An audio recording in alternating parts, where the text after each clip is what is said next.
Indy 500 qualifying felt different this year, but it has nothing to do with pole winner Alex Palou, I think. Katherine Legge is doing the double, and we are so excited about it. I remember I mentioned it last year on the podcast. Plus, NASCAR had their all-star race at Dover. And instead of talking about it, because we didn't watch, we're going to fix it instead. We have some ideas on how to fix it. And spoiler alert, is just do what you used to do. Make it simple. But if you're here to, listen to us talk about the NASCAR All-Star Race at Dover, we'll talk about it. We won't. We're going to talk about the All-Star Race as a concept. Conceptually, we will talk about it. Yes. We're not talking about whatever happened in Dover. Sorry. Denny Hamlin's flexing his dollar bills. They should have just had a points race. We'll get into that. Let me not get started. This was once again my favorite weekend of the year, the Indy 500 weekend of qualifying, or as some call it, qualifications. Proper term, qualifications. Man, one of the greatest weekends of motorsports, and it's not so even fun. A race. Yep. See, for our fantasy game, we count points for the Indy 500 qualifying, but we do not count points for the All-Star race. One's meaningless and one has meaning. One is important. Lots of meaning. Although this year it was a little bit different, and we will kind of get into that. Yeah. So Alex Palou won the pole for a second time. Reigning winner, obviously the reigning champion. He's continuing to just win anything. But the thing I love about Alex Palou, Zack, is he is always so excited. He is celebrating. He celebrated the first pole that he got like he won the damn race. And then obviously he won the race a year ago, celebrated that as he should. It's the Indy 500.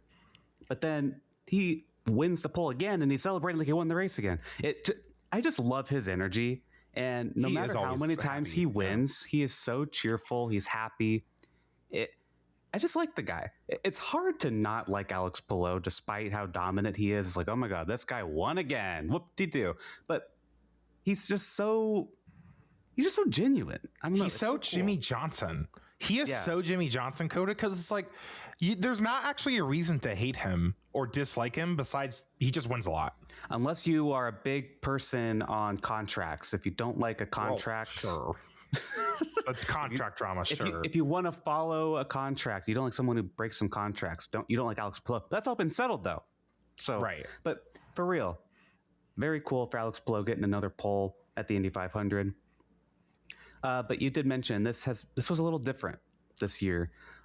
Saturday got rained out, and even before that, we had no bump day this year. Yeah, we look forward to this weekend every year, and I was off on Fast Friday watching practice, and it didn't feel the same as it has the years before, and I really couldn't put my finger on it. And I know we didn't have bump day, right? And I knew that going in. I knew it was going to make qualifying weekend different. Yet I didn't realize how much it would make it different, because we watched, I think it was 2022 or 2023, there was no bump day. But nothing really felt that different. But yeah.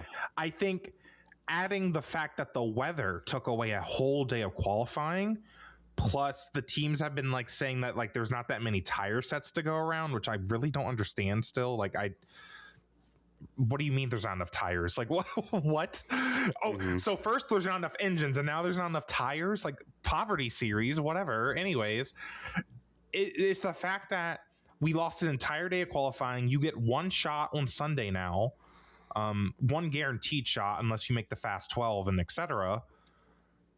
We saw a lot of conservative runs yesterday. And because, you certainly don't want to wreck your car. It's been a clean week until today's Monday practice, which we'll talk about later. But there were no incidents. The closest was Stingray Rob, having a few wiggles and stuff. It was still impressive there were no incidents, because the track was the hottest it had been all month. Right. It was going to be very slick. These guys didn't go on the track at all on Saturday.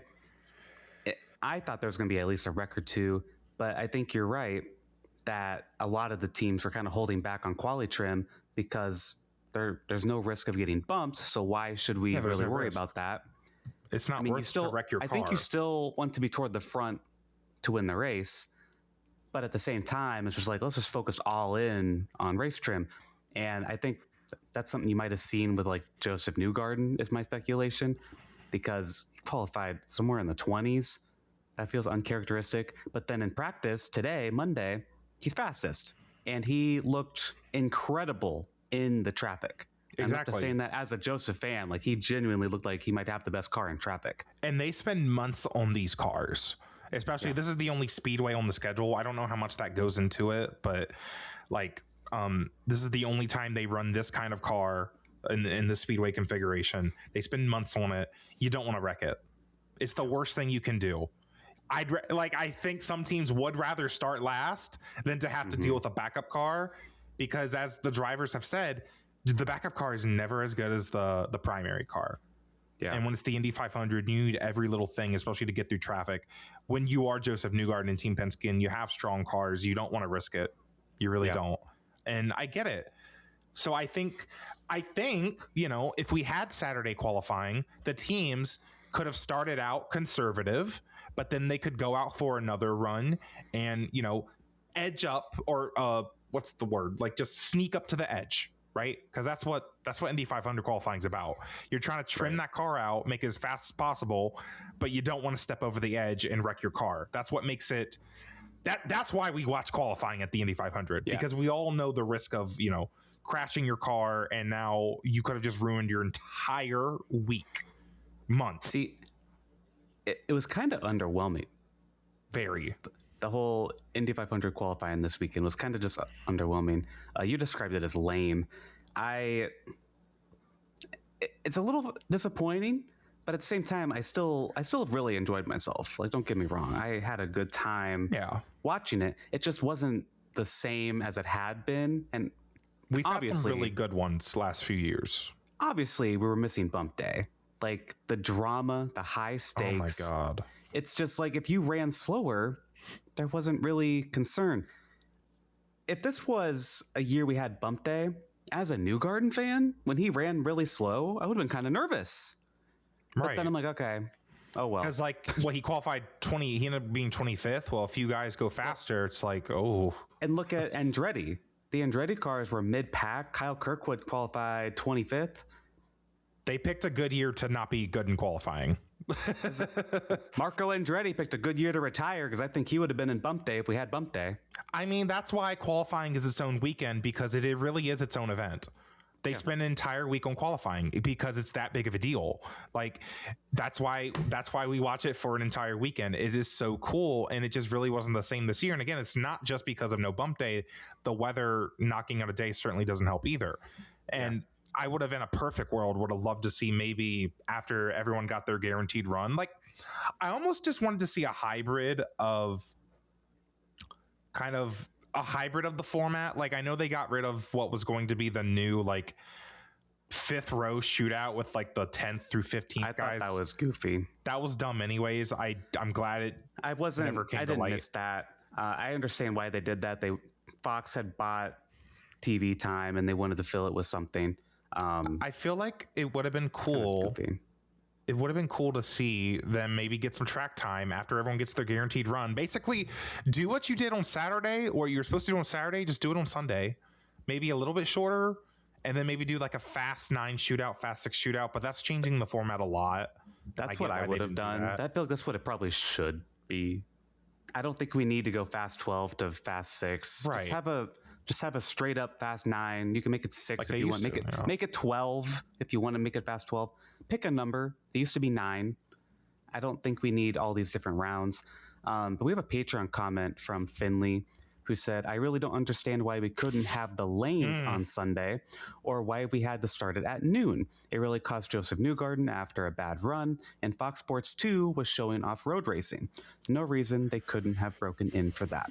And for anyone who's unaware of what the lanes means, once the first 33 cars, everyone had made a run, or however many cars were running, once everyone got their guaranteed lap in, you could then enter one of 2 different lanes. One lane, you maintained your first attempt or your best attempt if you had made multiple attempts, and you have to wait in line. But then they had a second lane where you have to withdraw your time from the Indianapolis 500, and you get to go straight to the front of the line. You get to go.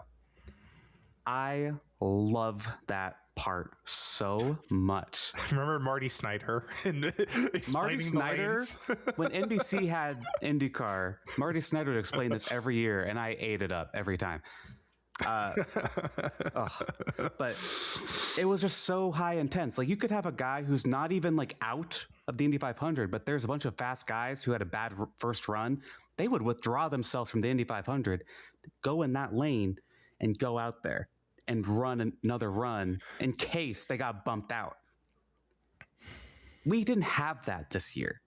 And I think I agree with Finley. Like, it would have been nice to have that, even if for 2 hours. Maybe just in general. Like, do we really need to? I know why we have a shootout normally, but did we really need to have a top row shootout? What if we just, I don't know. With how conservative everyone was being, though, maybe it was for the best, because, like, maybe people wouldn't go back out and run. I don't know. It's for the pole for the Indy 500. It's to start up front. Like, right. Joseph in the 2 car, they would have went back out. Right. Like Joseph would have went back out. I think the Andretti's would have went back out. Graham Rahal probably would have went back out. Like, people, they don't want to settle for like a really bad starting position, especially when they know they have a good race car. Well, and then if you had all these guys who qualified in the 20s that you expect to be in the fast 12 get up there, some guys are start falling down into the low teens and into the upper 20s. I'm like, man, we have a top 15 car. Let's go back out there. I think it's a plausible, and we see that too. They wouldn't normally withdraw their time, and I don't think we would have seen that to an extent because there's no bump day. Yeah. Right. I don't think anyone would have gone in that lane anyway. But still, I mean, it wouldn't matter. Yeah. That's the thing. It wouldn't matter. Like, you might end up then starting last, but it is what it is, or 31st now. But I will say, that little 5th row shootout thing where it's like 10th through 15th, I wouldn't have hated to see that, actually, because it then would have given more guys who had a not the best run a second chance. More guys a second chance, I guess. Let's give context. Because of no bump day, IndyCar and Fox had made this idea of having the 5th row shootout where 10th to 15th on the Saturday would end up running again. So we'd have 10th to 15th, and then the 10th, 11th, 12th would advance to the Fast 12. Then the Fast 12 would happen, and the top 6 would go to the Fast 6. It essentially just replaces what Bump Day was. I thought it was a little too gimmicky. I didn't really care for it. I think it was just too many rounds, and at that point, I'd rather have they have just done the 33 cars all get 1 attempt, which I thought was really cool. I did like that aspect where if you were not in top 12, this is your one shot. But that's it gave NASCAR. It gave NASCAR, though. That's what gave NASCAR. The whole qualifying format yesterday kind of gave NASCAR where it's like you get to run. It's like Daytona 500 qualifying. You run, and if you're not fast enough, well, bye. See, I thought it would be more intense and interesting, but it was missing something because there was no stakes because you were already. What was the drama with Joseph yesterday? It was just disappointment. It wasn't drama. It wasn't drama. Yeah. It would have been. I would have been more invested if it's like, oh, he's going to go back out. Let's see if he can actually get into the Fast 12 because it's Team Penske, right? Right. That would have been more compelling. And we saw that with. I mean, talk about Alex Palou winning the pole. We'll kind of circle back to that. Him beating Felix Rosenqvist, who Felix was lights out in the Fast 12. No, he was lights out in the first 33 and then the Fast 12, but then the Fast 6, it's like, it's later in the day. Ganassi and the 10 team, they fought back, right? Palou went from being 11th in the first 33, which it's crazy to think about, right? He was 11th. Yeah. And then he comes all the way to win the pole. That's something that a lot of people aren't talking about. And it's why this Alex Palou pole isn't boring to me. But that is also another part of qualifying. These teams getting multiple runs, the evolution of their car. We've seen some really great comebacks throughout the years. They can make little tweaks and adjustments on it and be able to do what Palou did. Yeah. Yeah. I thought that was probably actually one of the better stories of qualifying. And it's, again, why guys see, and it's not just because we're Joseph fans. Again, there's other guys in the pack, like the Andretti's, seeing them going back out to see if they could actually improve their time. Just, I don't know. It would have been cool. I do remember IndyCar president, I forgot what his name is. Doug Bowles said that it's priority to have bump day at the 500 next year. However, whatever it takes. It should be. Yes, because I think, again, if we had Saturday qualifying, I don't think we would have missed it as much, because I think it's a quite literally it was a perfect storm of just underwhelming. Yep. Yeah. Yeah. And I think the Palou story kind of gets overshadowed, Because to be honest. It's because it's Palou. Because it's a meme. It's a meme. If Felix Rosenqvist was 11th and then did what he did in the first round and just had an insane lap that's like a half a mile an hour faster than everyone else, goes from 11th to first, that would have been a huge story. But because it's Alex Palou, unfortunately, it's hard to celebrate because it's like, okay, well, of course Alex Palou won the pole. And like that sucks because I want to celebrate greatness, right? Yeah. But it's just like, okay, I've seen this before. That's what was supposed to happen. In a way. Because again, what was supposed to happen, I mean, I was ready to bet money that the 60 was going to win the pole. Yeah. And that's happened. That's a storyline in and of itself, because that's not the first time that's happened to the 60 team where just through the fast 12 and through the fast 6, they're not able to perform the same, or people catch up to them and they don't adapt. Yeah. Like, that's the thing with these shootouts, that they're Rosenqvist is such a good qualifier. He was doing this in the McLaren car too, just right up there toward the front. Really interesting how much better he is, or at least in qualifying, than Castroneves and Armstrong, his teammates. Yeah, 100%. It is, yeah, because Elio had where is he starting? He had a decent run relatively to where he has, but he's 14th. He's going to start 14th, but normally he's like back in the 20s. Yeah, right. I think even when he won a few years ago, he was like starting kind of in the back. And Marcus Armstrong, I don't even know where the heck he is. He's 16th. They're not that. They didn't make the fast 12, but they're at least top half of the field, so it could be worse. I do want to mention we had a comment from Patreon about Felix Rosenqvist from Courtney, who said, "At least my pick made the fast 6. In parentheses, it was the ugly 60 car." That car is ugly. I miss the pink Meyer Shank cars. In no relation at all, everyone should go stream Ego Death at a Bachelorette Party by Haley Williams. Okay. if you know, you know. I don't, so whatever. This is the first time on this show where I'm not in on a joke and I don't know how to feel about it, so okay, whatever. Haley Williams calls out Morgan Wallen on that song. Anyway. Well, that's probably fair. It is fair. Yeah, he's not my favorite human on earth. So let's see. Alexander Rossi and David Malukas joined Palou on the front row. And this is actually Rossi's second time on the front row. He did it in 2017 as well. But if you have been on social media or watched Monday's practice, you know Rossi was in a pretty scary crash. Yeah. Just got loose off of turn 2. He had contact with Pato O'Ward and Roman Grosjean after the fact, after hitting the wall. Nasty crash. It was very bad. Rossi got airborne, got out of the car on his own power, as did O'Ward and Grosjean. But Rossi, as of this recording, is in a local hospital in Indianapolis. I'm going to check my phone before we finish recording, see if there's an update. But this is our first incident of the whole week. Hopefully Rossi's okay and can still race. If you are a NASCAR fan who's watching us, in IndyCar, if a backup car, you can still start where you qualified. So if Rossi is in good health and can race on Sunday, and they have a backup car, they're working on it, he'll still be able to start second on the front row. But let's say Rossi is not cleared to race, they would find a different driver. There's several different hoops that have to happen here, and I'll get into that. But Rossi's time would not stay because that stays with the driver. Yeah, they changed that a few years ago. It's the driver qualifies and not the car or something. So if they get a different driver, that driver would end up starting last. But ECR has a reserve driver, Hunter McElroy. Callum Ilott has been at IMS doing IndyCar social stuff. I don't know if Linus Lundqvist is around.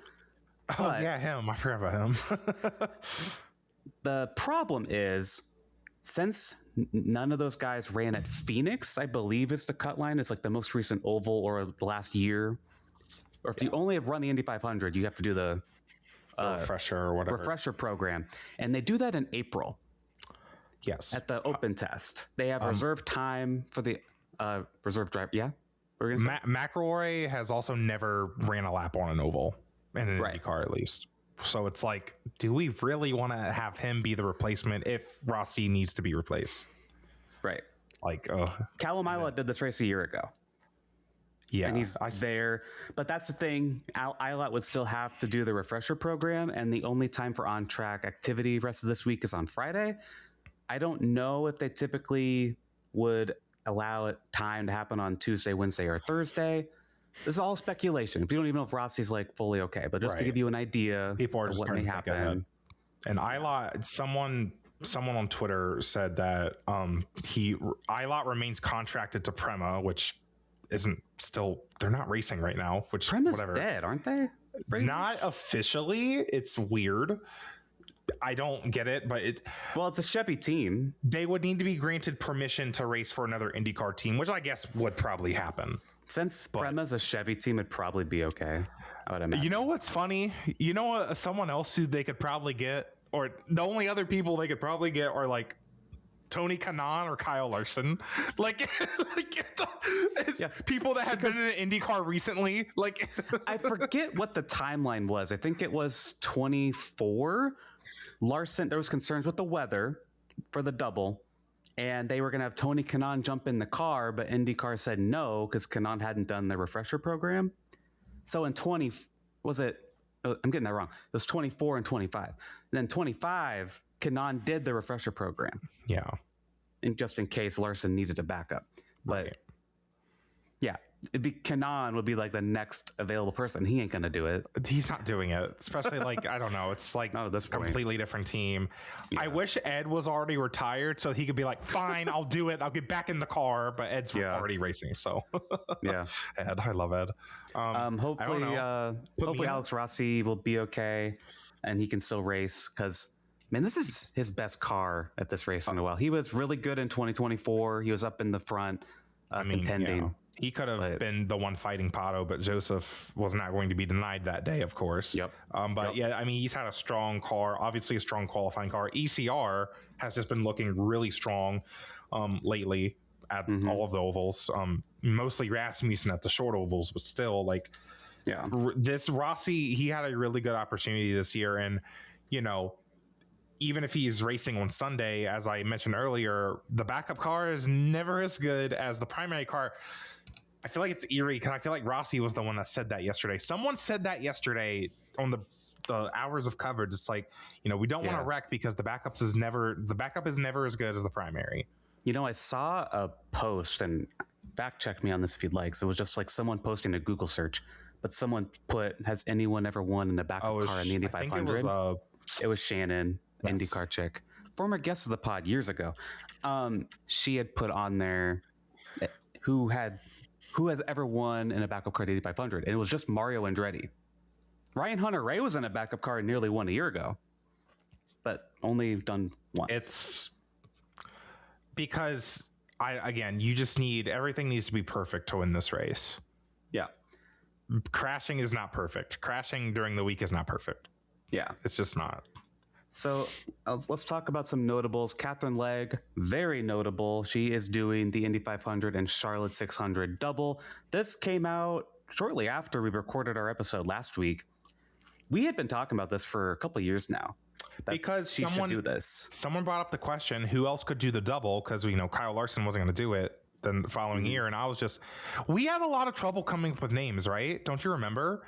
Yeah, Katherine Legge was the one that was like, well, that makes sense. That makes sense. Actively right now. That would be so cool. Because again, I don't know who else it would really make sense to do the double except Katherine Legge. She is the number one candidate after Kyle Larson, who doesn't want to do it anymore, understandably, to do the double. And it's just so cool. She'll be the first woman to do the double, which will be awesome. And only the sixth driver ever to do it, period. Right.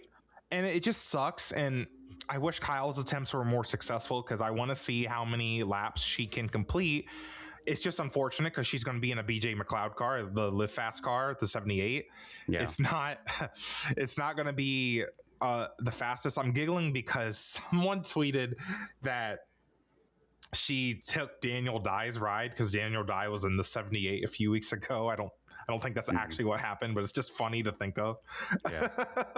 glad he lost that ride to a woman. Oh, that was great. It seems fitting. But So anyway, this is probably her best ride ever in the Indy 500, though. And Yeah. I don't know if that people would agree with that because it's an AJ Foyt car. It's the number 11.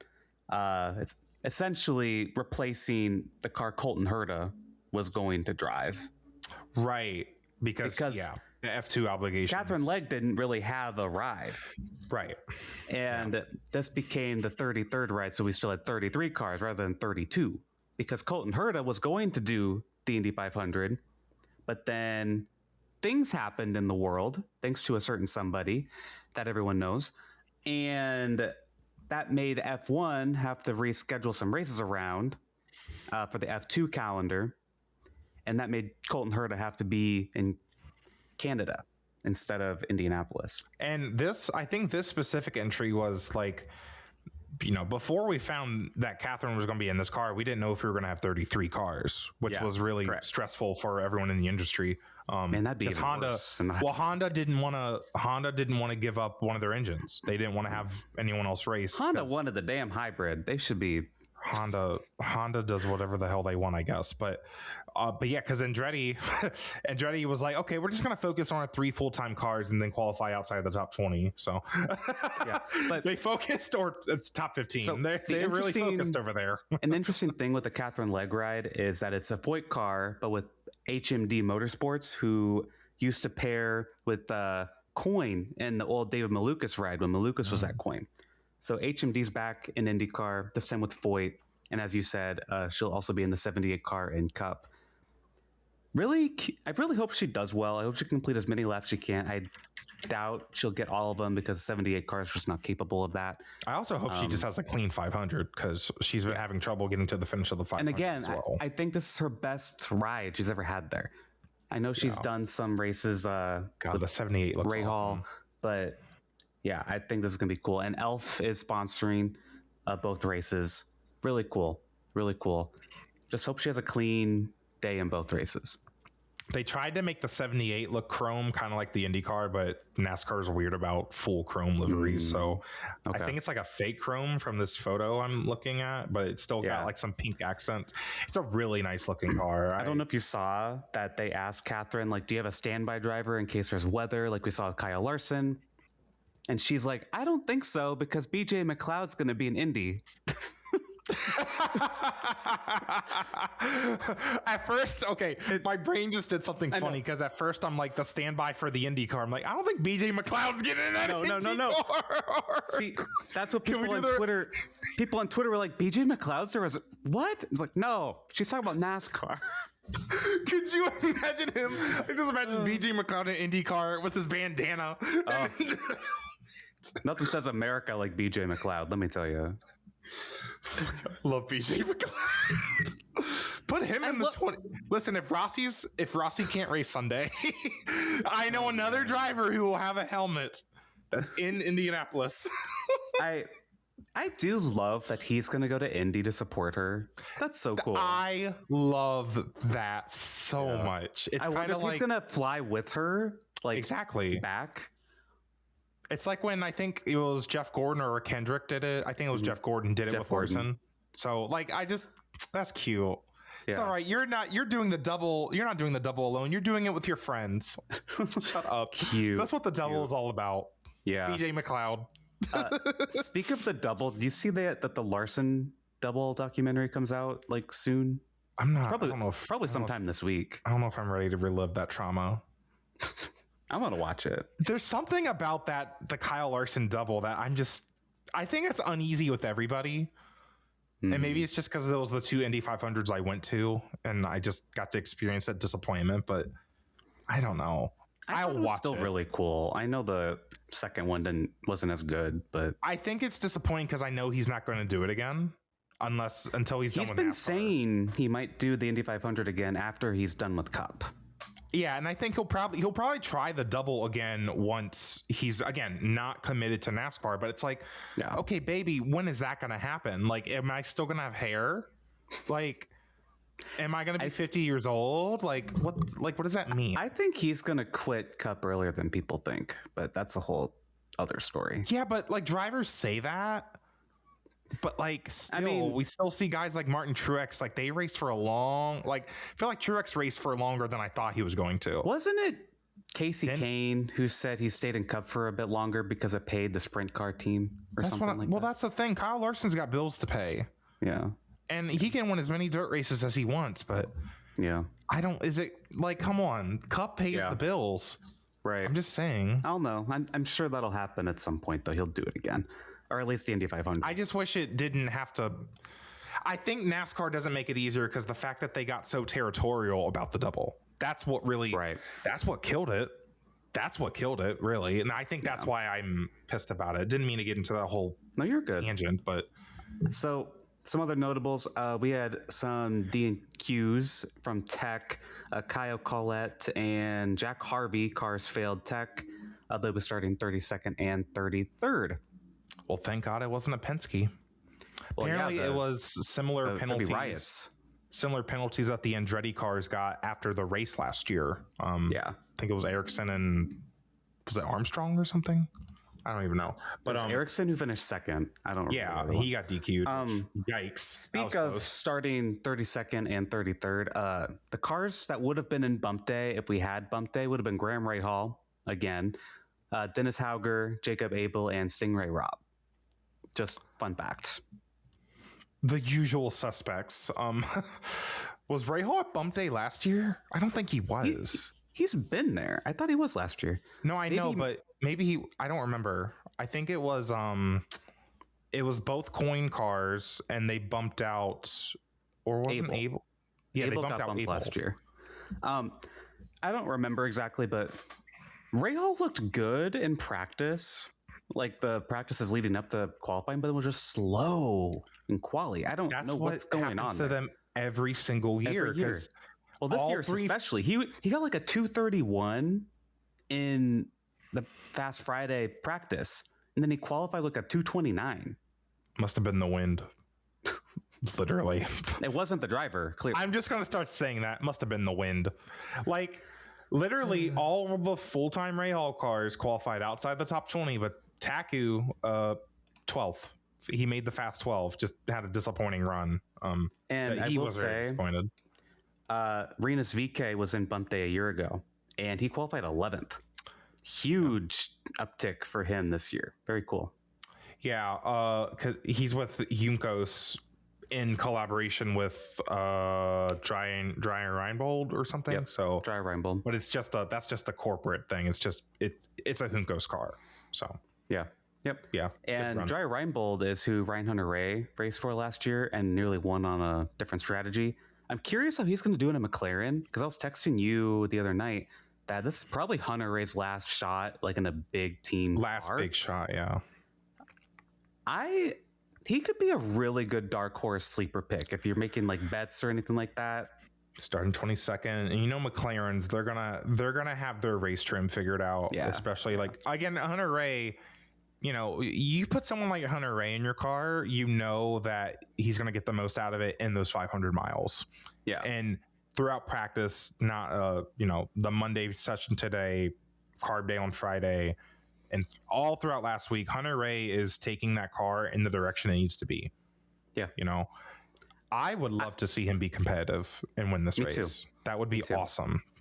Just seeing a veteran, it would be a second 500 win. Could you imagine if it was a rematch between him and Elio? Oh, could you imagine? So Fox had Hunter-Reay in the booth at one point during one of the practices this week, and they asked Tony, so if it's Hunter-Reay versus Pato for the win, what will you be doing?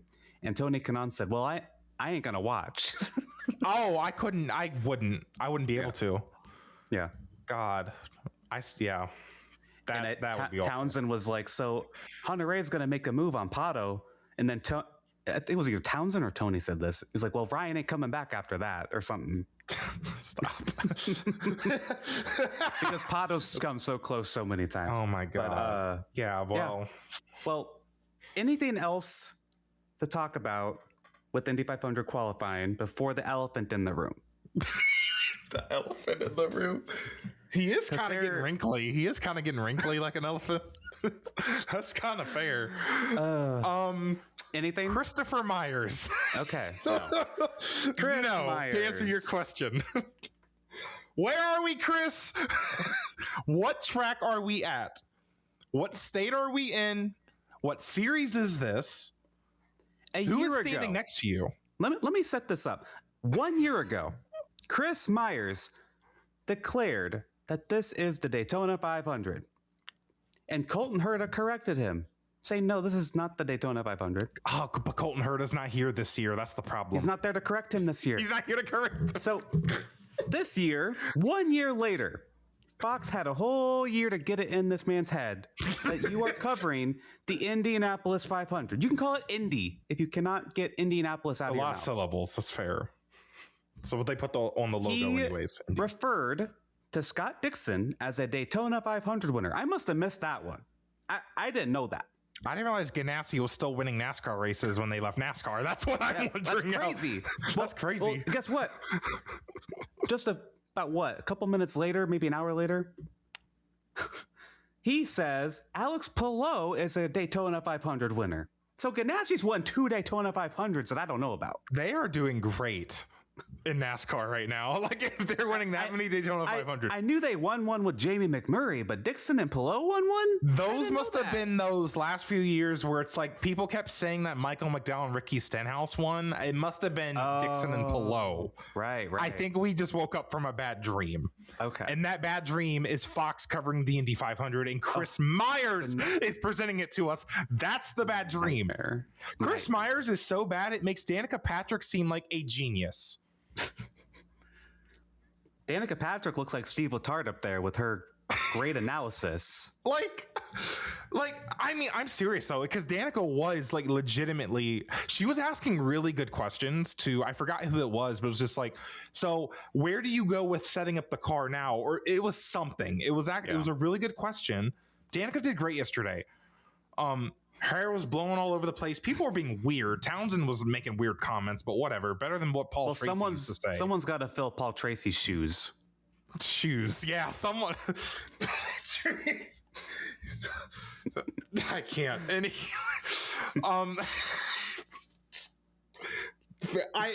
it was so creepy, but it's one of my favorite moments in Indy 500 television.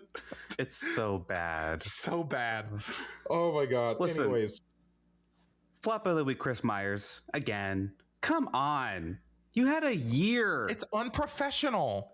This is so unprofessional. Why did Fox invite him if he's still going to do this? They have to put in so much prep for these kind of shows. You should know what the hell you're doing. I understand if it can happen once. I'll still make fun of you if it happens once. Like Rusty Wallace did it in the booth. Rusty Wallace did it. Sure. And that was like his first time broadcasting, right? Or pretty early on because he's moving up to the ESPN booth the year after. I believe is what it was, or later that year. It was that year. I get that. They probably just threw him in there. It's so unprofessional. And Fox Sports, they probably don't care. Because they don't care about anything. This network is garbage. They are absolutely garbage. To let him do this a whole year later, and is a producer, somebody not yelling at him like, why'd you do that again? A year later, and then he does it the same day. It's embarrassing. Come on. Because this is the guy that's going to be the face of the broadcast for the pre-race show. I've been going to the race the last 3 years, so I haven't watched the pre-race show. I don't want to watch it if this guy who doesn't even know where the hell he's at is leading it. Like what? We came back from commercial and he was like grunting. It's like, bro, what is? Someone tweeted Danica must be making him try those weird whatever things she saw on TikTok. Those weird like horse medicine or whatever. Oh my God. You mentioned to me yesterday that you didn't want to check Blue Sky because you didn't want to see the negativity. I have to say that was kind of the entertainment for me, seeing people eat up Chris Myers. Well, it's just like that's all everyone's talking about is how bad Chris Myers is. I'm just like, okay. I know, I get it. I want to talk about what happened on track, but no, because of Fox Sports and their genius ideas, we're talking about how bad they are.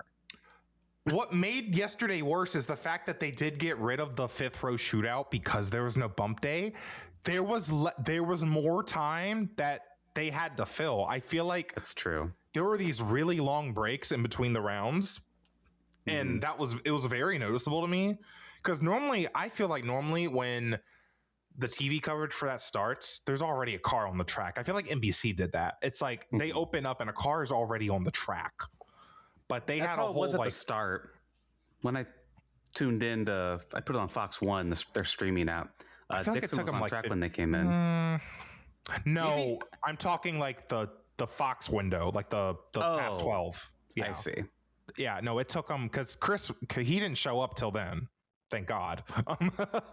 Yeah. I wonder what's up with his contract. He's never on FS1. Well, that's the thing. I think it's just Fox. Well, yeah. I mean, that makes sense. I guess it's interesting. He used to be on FS1 for some NASCAR races, I think, but I don't know. When they started doing the pre-race show in the studio, anyways, it's because I don't even think they send Chris to the track every week. So when we made our Patreon post for our Patreon members to send in their comments, it's titled Indianapolis 500 qualifying. Our member Finley commented, I'm very confused because Chris Myers made it very clear that we just watched Daytona 500 qualifying. Like, what is this post talking about? It made me laugh. But Myers also called Kyle Collette a Spaniard, you said? Yes. I didn't catch this one. I caught it, and I'm just like, because he called him a Spaniard, and he also said he's a countryman to Alex Palou, and I'm like, no, he's not. He's from Brazil, baby. Like, no, he is literally. You don't need to fact check me. He is from Brazil. He is Brazilian. They don't even speak the same language. They're not on the same continent. They don't start with the same letter. Oh my gosh. I don't know. He's like, this is a funny sounding name. There must be from the same place. It's unprofessional. He's unprepared. Like if Josh Sims or somebody made that same mistake, you'd never see them again. This isn't even as bad as Marty Reed calling the checkered flag a lap early. Like, this is bad. I'm so Justice sorry. for Kelly Stavist. She did nothing wrong. Oh my God. We haven't seen her. Where's Kelly? Because I think she needs to host this. Honestly, I think she'd do a better job. Or like Lindsay Zarniak or anybody. Me. I know she's with ESPN, but can we have Nicole Briscoe? Nicole Briscoe hosting the Indy 500. Oh my God. I would eat that up every day of the week. Right. Man. Hello. But Alan Bestwick, I know he does IMS radio, but I want that man on my TV. How much money do I have to pay to get him off IMS radio?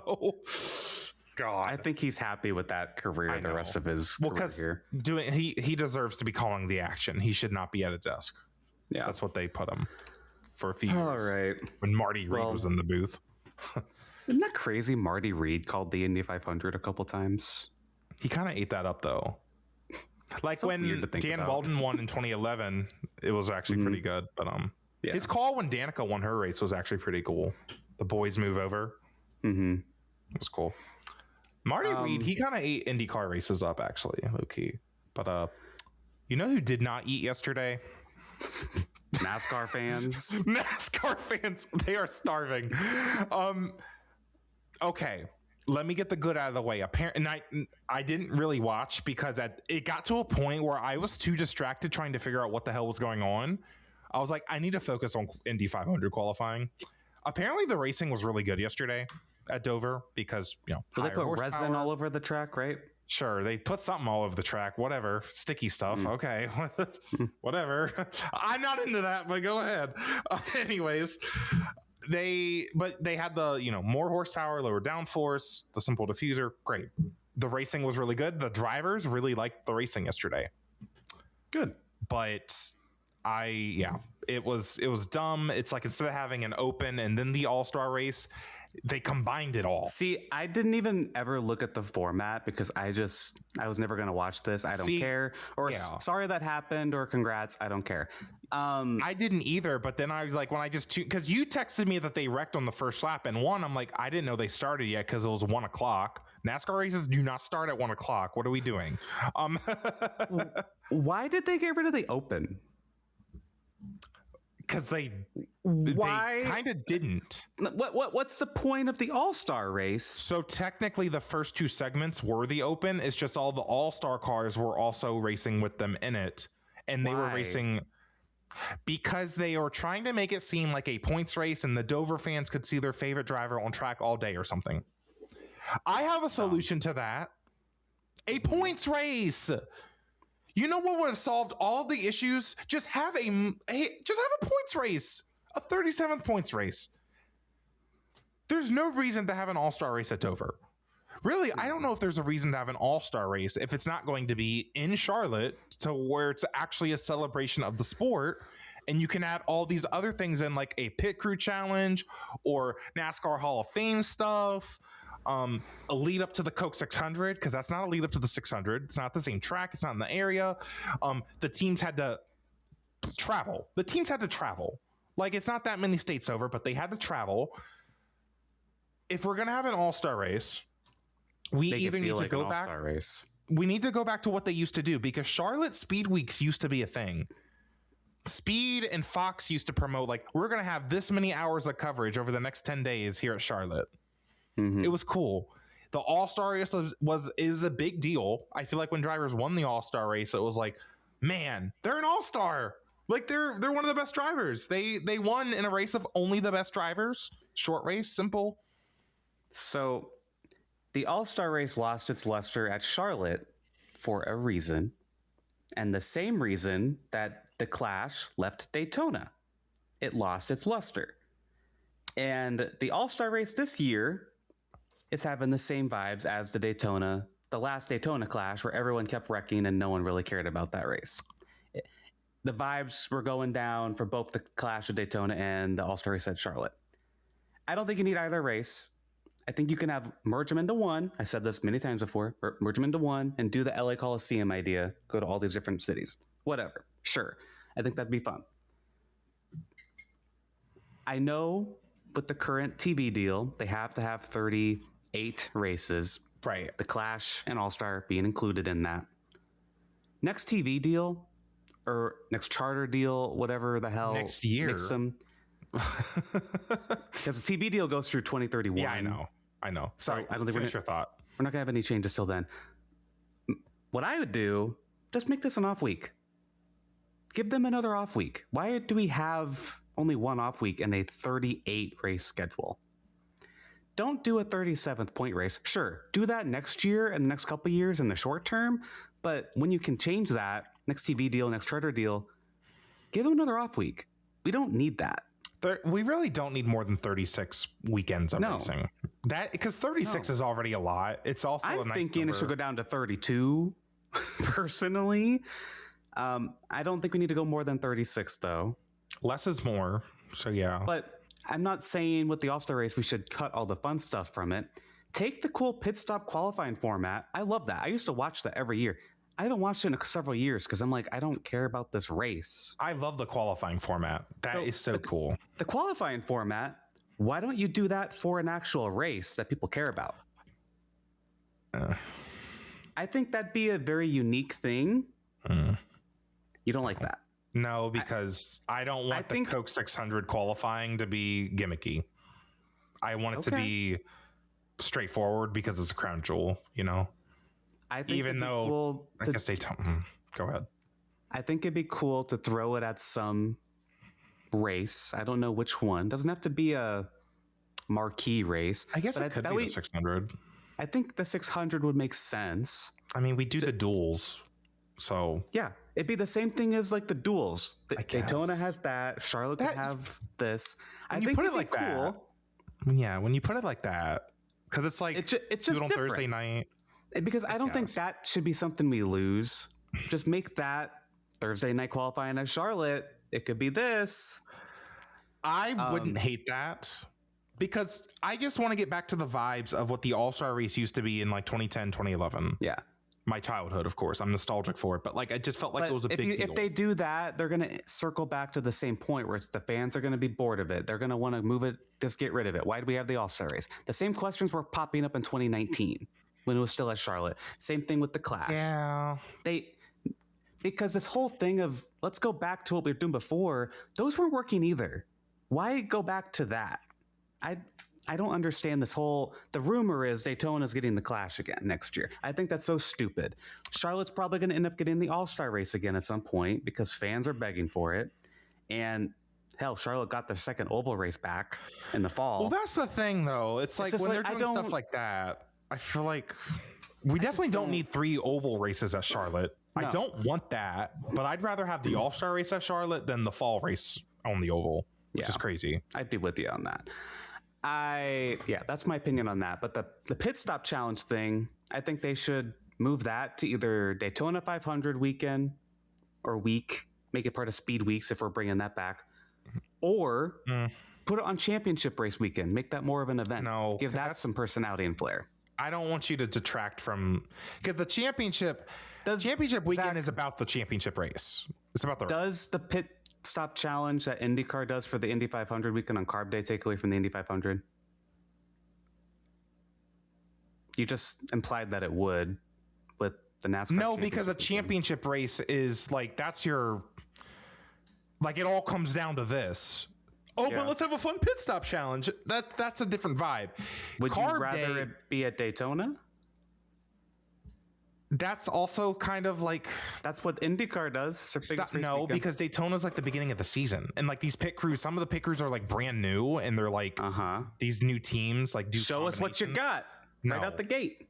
It doesn't. That doesn't sell. It's not. That doesn't sell to me. It just doesn't. It makes more sense to do it in May, which IndyCar does. They do it on Carb Day, the party day. Makes sense, right?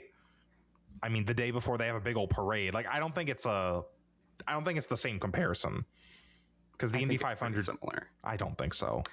It doesn't take away from the Indy 500 because it's, they've already done all the important stuff and now it's just the fun stuff before the big race. So I guess we're debating. You want to go back to what they were doing 15 years ago when we were kids that ultimately did not work. Some kind of version of it. Either exactly. How do you make it better? How do I make it better? I wouldn't say this is better, but you could do it condensed to where, yes, we get the off week and then Wednesday, Thursday, if you want to have all-star events and whatever, do it Wednesday, Thursday, lead up to the 600, maybe even the Friday, but then trucks have to race. So I don't really know how that would work. But and again, one day show on the Thursday is what you're saying. Theoretically, because it should feel like a homecoming, the 600 week or Charlotte week, whether it's one weekend or 2 weekends. Because here's the thing about that weekend. The duels are now. The duels used to be their own weekend, and now it's on like a Wednesday, Thursday. They used to be their own weekend. You mean qualifying? Qualifying. I'm thinking qualifying. I'm about to say, duels run. Duels run Tuesday. Thursday. Never mind. Something. My bad. But still, same kind of idea. I want Charlotte Speed Week or the week at Charlotte to feel like a homecoming. I want it to feel like a homecoming. I want it to feel like and it's all lead up to the 600. Our second biggest race, arguably, right?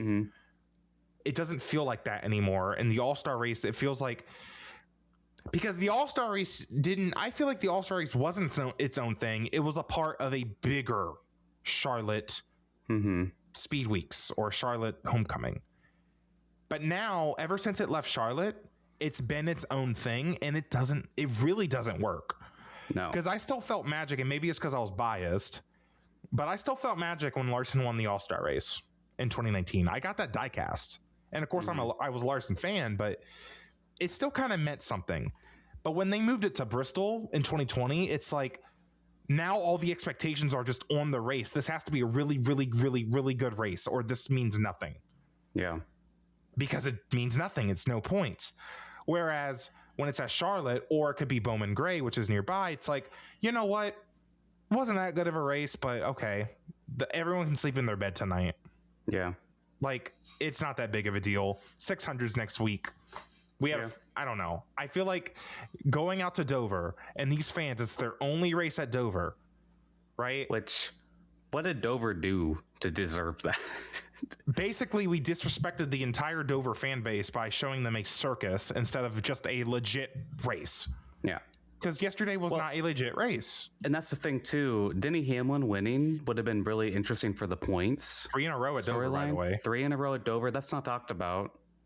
Like you just mentioned, I don't even know if that's a stat now. It's not technically a stat. It's not a like this would have added to his win total. That's the thing. But like with the All-Star race, if it were at Charlotte, then yeah, it would be like, oh, it's the All-Star race. And that's another thing about the All-Star race being at Charlotte, because it's like, you know, if they won at Charlotte, it's like, it's not really like, oh man, that would have been cool if this was an actual race. Well, no, the actual race is next week. yeah, you know, again, it's lead up to the 600. It's not supposed to be its own thing. It didn't start as its own thing. It used to be on the weekend of the 600. Maybe that's what we need to start doing. Maybe the Saturday night before the 600. That's a little dumb though. I don't know. I don't know if I like that either. I mean, trucks don't gotta be there. Do Friday night. Trucks gotta be a Charlotte. Come on, bro. Yeah. I like the idea of all 3 series being there for Charlotte. It's Charlotte, yeah. It's Charlotte. It's kind of like how Daytona. It's cool. They're all there. But I don't. I maybe Alex. Maybe I am just like a nostalgia. Maybe I'm leaning too much into the nostalgia. Let us know what you guys think. Do you like any of our ideas? Because I think we don't need either race. When I make NASCAR schedules these days, it's just like a combination of like all the past schedules. It's like it's Daytona and then it's like Rockingham, right? Mm-hmm. The All-Star race is at Charlotte. Daytona's on 4th of July. The Chase cutoff is at Richmond. Like, it's just like, this is what was from my childhood. Yeah. I just want that back. Is that too much to ask? I think you're going to get it in the next couple of years, if not next year. Because next year, the way NASCAR keeps moving, reverting things back to how things were in like 2012-ish. Denny Hamlin had a good idea on his podcast, Nashville Fairgrounds. If SMI can somehow make that happen, it's at Nashville. It's a great town. That'd be a good spot for it because it's a new venue. Yeah, at least it's a new venue. Yeah, because again, that's why the North Wilkesboro All-Star race kind of worked because it was a new venue. It would give that track an identity to go along with it. It's not like because Dover's always been a points race, but Nashville Fairgrounds is that's Nashville Fairgrounds. Make it the All-Star race. Yeah, they can tell the locals we're not having a NASCAR race. This doesn't count for points. Yeah. It's not technically a NASCAR race. God, that would be funny. I think I wouldn't hate that idea, but then you just get into the problem of the second and the third year. It's like, okay, well, we need something new. And that's kind of happened with North Wilkesboro and the LA Clash. And now Bowman Gray. It's like, well, now we need to keep changing it. So that's why I'm just a believer in the Clash at Daytona, All-Star race at Charlotte. If you're going to have meaningless races, keep it simple. Yeah. So, or else just make it points races. I'd rather have a points race at stadiums. You can make it happen. We made Bristol Dirt happen. So, yeah, I really like the idea of doing the pit stop qualifying for an actual race. I think that'd be cool, but like I missed the arena. The arena competition was really cool. I missed that. I understand why that doesn't happen anymore. Mm-hmm. But combining it into the qualifying pit stop thing's cool as well. So yeah, because they're like a separate little. I think that's what determined pit selection. I don't remember. Like the fastest pit stops. I don't know. So let's get into fantasy. Obviously, biggest weekend for racing. F1's at Canada, but we're not watching that. NASCAR is at the Coca-Cola 600 at Charlotte, and the Indianapolis 500 this weekend. Is that crazy? Indy 500. I might actually watch F1 because isn't this the race that's on Netflix? I don't know. Maybe. Well, I'll probably watch it because I think it's going to be after Indy and before the 600. So I'll probably just put it on for the vibes. So if it's on Netflix. For the Dover All-Star race, which did not count for points, I had Bell, who finished 23rd, and Logano, who finished 25th. Did they even make the race? Girl, you ask somebody else because I don't. Apparently, Chase Elliott technically did not make the All-Star race because he got in that crash. If you need me to explain it, sorry. We're back to points counting, and Zach, you are behind. It is 9-7. Who you got for the Coke 600? I had two picks I was thinking of, and I feel like it makes sense to go with Tyler Reddick because he's won everything. Yep. What this another a crown jewel, another crown jewel? Yep, that's next on the list. The Coke 600. Also, it's been a long time since he's won a race. It's been a really long time. It's been like 3 weeks. It's almost been a month, right? Oh my, this is a winless streak. So I think he's about due for another win. Wow. Well, I'm going with his boss, Denny Hamlin, because I'm going to pick him at any of these mile and a halves. He's really good at Dover right now. That was my other pick, but still, I hate that I just gave up Denny, but low-key Denny, he hasn't been winning a lot this year. He's been giving up a lot of wins. Yeah, he has. So, You know who my second pick was? who? Bell? Carson Hocevar. He's good. He probably could have won this race a year ago. I know, but the Toyotas. He was up in the front tour. He was up in the front at Kansas. I guess. I will say the 600 just brings out the dogs. I don't know what I just meant. Like it just You've got that dog in them. That's what you mean. Who's got that dog in them? Take it from Toyota. Yeah, Really? Because last year it was Ross Chastain. Remember William Byron dominated the race? He hasn't been doing that good this year, Byron. So I don't know if we'll see something like that. We'll see how Hendrick does. This is Kyle Larson's first Coke 600 in a few years. I don't count last year because he wasn't mentally there, I don't think. No. So it's his first Coke 600 since 2023 when he didn't win it, I don't think. So All right. Indianapolis 500. Cannot believe that is this week. Indy 500 qualifying. I had Takuma Sato, who qualified 12th, and you had David Malukas, who qualified 3rd. Second. So you got a point. Second. Second? Second. Yeah. I thought pretty sure Rossi's middle of the front row. What? I swear he was second. No, sorry. I'm sorry, baby. You're right. No, I have it right in front of me. You're right. I'm like, don't you have it pulled up? Okay. I thought he was second. Whatever. He must have been sorry. He must have been second. Like I think he was second in like all of the other rounds. So it's just in my head. Whatever. Sorry. Third. Of course, I don't pick Palou and then he wins. All right. So it is 13-4. You are on a hot streak. You've gotten the last 2 points. You got half your points in the last 2 weeks. So who you got for the Indy 500? I am going to pick Alex's crush, David Malukas. You said he's my crush. I know. I'm just joking. That's random. I just wanted to subvert expectations. I see. David Malukas, listen, I didn't talk about him in qualifying yet because I wanted to say this here. He is this generation's Joseph Newgarden. You said Gen Alphas to be specific. Yeah, like the next, like not us. The current, like if I was 19 again and I saw David Malukas with his cute little curly hair hopping out of that red Verizon car, being third, girl, he is the next Joseph Newgarden. Malukas finished second a year ago after the Ericsson DNQ. I feel like Malukas, now that he is with Team Penske, I think David is mature enough and he's developed enough to know how to execute 500 miles.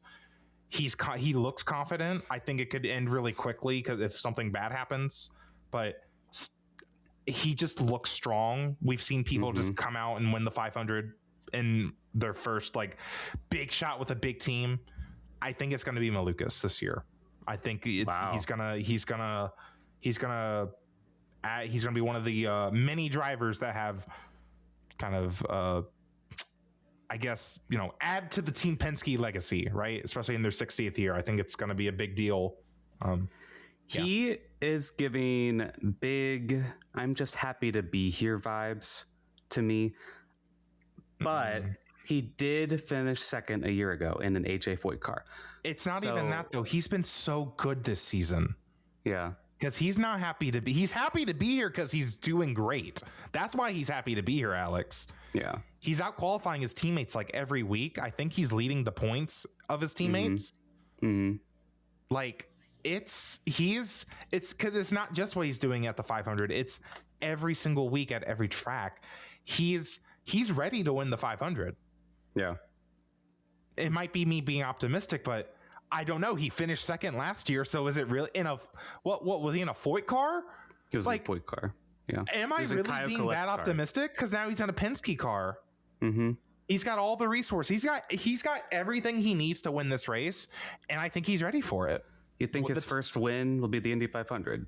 And yeah, and I was trying to look up earlier. Like, I know Rossi got his first win in the I'm not saying he can. I'm just like, that's, I know that's a huge statement. It is a lot. Did Ericsson win before he won the 500? I feel like he won He won like Detroit or something. He won Nashville and Detroit. Yeah, those were right before that.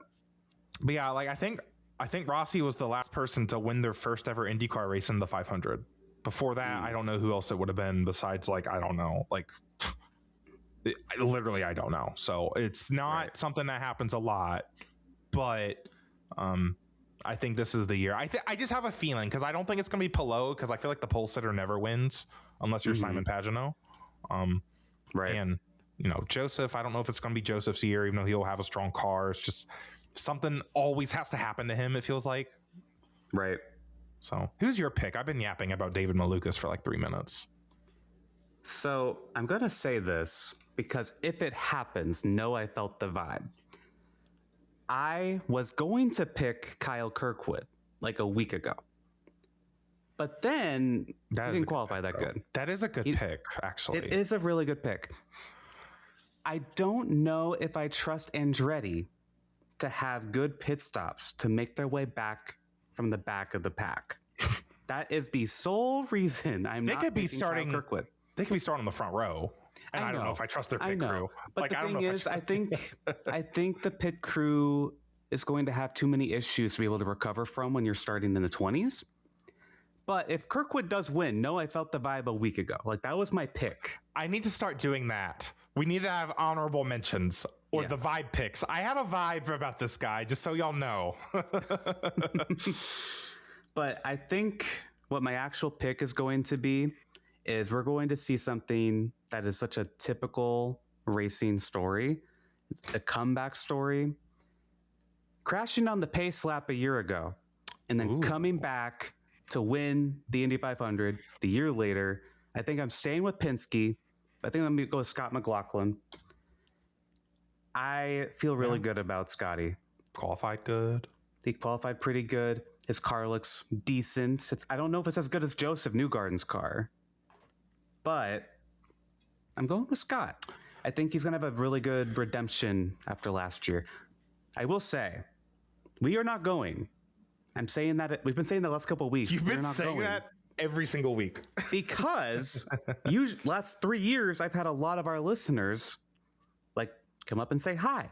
So don't be looking for us. We are not going to be there this year. Say hi to our friend Elizabeth Blackstock instead.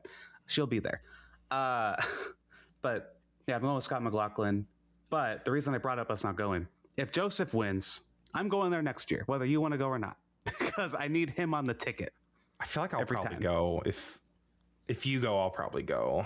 But then I have to leave my house, and you know how I feel about that. You don't like leaving your house. So we'll see about that. But you guys know I sent him a job that's like remote, and he's like, I don't know. And I'm like, this is literally you written all over it. It's remote.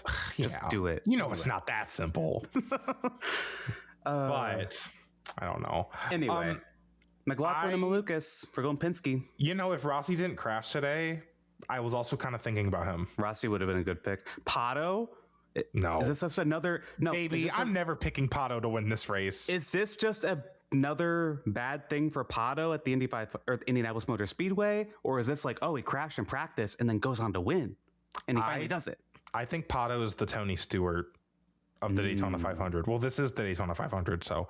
But he's giving orange car to... It's Tony Stewart, dude. He's not winning this race. And Tony Stewart came close, or ran this several times, couldn't win it either. I feel like God showed us in 2024 that Pato's never winning this race. It's not happening. I will believe it when I see it. Quite literally. McLaren, for that matter, I don't know. McLaren, they just have a little bit of a curse going on at Indy. Well, a week from now, we'll know who has won the 110th Indianapolis 500. I was telling Alex before the show, I'm so curious on what our thumbnail is going to be next week, because it could be the 600 winner. It could be the 500 winner. Like, I don't know if it's going to be NASCAR or IndyCar, because normally we do NASCAR, but it's the Indy 500. But we'll just have to see. I hope the race is great. I'm so excited just to be home, to get to watch all the racing at home. I'm excited to watch the 600 properly. Yes, because done that. Last year, the last one I remember, the last one I fully remember is when Busher flipped, and that was apparently 22, which was the last time I was home for Memorial Day weekend. All right. Thank you guys for listening and watching. Thank you to our Patreon members. At $2 a month, you can join the discussion throughout our episodes at patreon.com/gayracingpod. $5 a month tier, you can get any episodes we record early. And you can like and subscribe on YouTube, leave 5 stars on the podcast platforms, and follow us on all the socials at Gay Racing Pod, at New Gaiden, and at Zack Racing. And we will see you guys next week to talk about the double, the Indy 500, and the Coke 600. See you guys next time. Bye. Bye.